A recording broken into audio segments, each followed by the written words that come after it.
కోట్లాది మంది హిందువుల ఆరాధ్య దైవమైన అయోధ్య శ్రీరామ జన్మభూమి తీర్థక్షేత్ర ట్రస్టుపై బురద చల్లేందుకు కొన్ని దేశ వ్యతిరేక శక్తులు తీవ్రంగా ప్రయత్నిస్తున్నాయి. రామాలయానికి వస్తున్న విరాళాల విషయంలో 200 కోట్ల రూపాయల మేర స్కామ్ జరిగిందంటూ సోషల్ మీడియాలో కొన్ని లెఫ్ట్ వింగ్ ప్రచార సాధనాలలో వస్తున్న వార్తలు పూర్తిగా నిరాధారమైనవి.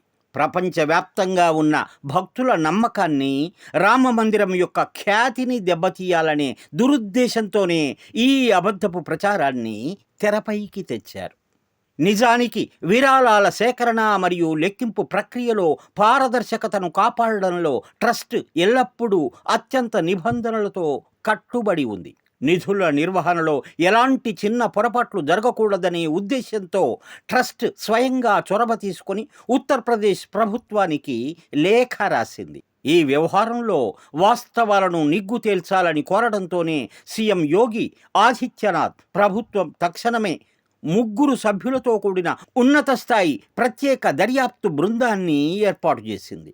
ట్రస్ట్ విజ్ఞప్తి మేరకే ఈ విచారణ ప్రారంభమైందనే నిజం వారి నిజాయితీకి నిదర్శనం.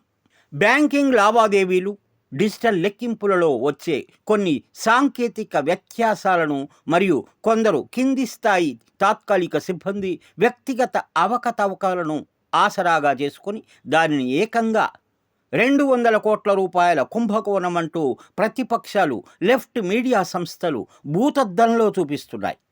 కోట్లాది రూపాయల నిధులు మాయమయ్యాయంటూ ఎలాంటి ఆధారాలు లేకుండా కల్పిత కథనాలను ప్రచారం చేస్తున్నారు. దర్యాప్తు ప్రాథమిక దశలో ఉండగానే హిందూ సమాజంలో గందరగోళం సృష్టించడానికి ఈ శక్తులు తాపత్రయపడుతున్నాయి. అయోధ్యలో భవ్య రామ మందిర నిర్మాణం పూర్తి కావడం, నిత్యం లక్షలాది మంది భక్తులు స్వామివారిని దర్శించుకోవడం జీర్ణించుకోలేని కమ్యూనిస్టులు, నాస్తిక శక్తులు ఈ వ్యవస్థీకృత కుట్రకు వెనుక ఉండి నడిపిస్తున్నాయి. హిందూ ధర్మంపై, పవిత్రమైన రామమందిర వ్యవస్థపై భక్తులలో అనుమానాలు రేకెత్తించడమే పరమావధిగా కమ్యూనిస్టులు ఈ తప్పుడు నేరేటివ్ను సృష్టించారు. ఎస్ఐటి విచారణ పూర్తయితే ఈ కుట్రలన్నీ పటాపంచలై ట్రస్ట్ యొక్క నిష్కలంకమైన పారదర్శకత మరోసారి నిరూపితం కావడం ఖాయం.